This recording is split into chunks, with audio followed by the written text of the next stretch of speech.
Ghee is clarified butter, which means it's been boiled to remove all of those milk proteins, making it a really good choice for people who are lactose intolerant.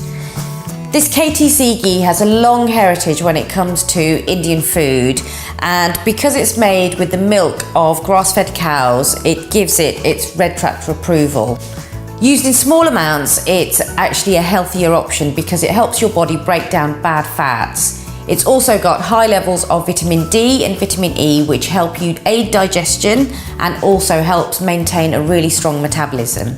Ghee is a great fat to cook with because it's much more stable than other oils, but it's got a lovely nutty flavour and a really decadent aromatic about it. I always use it when I cook a biryani, and I love it in my dal. I've even used it when I bake bread.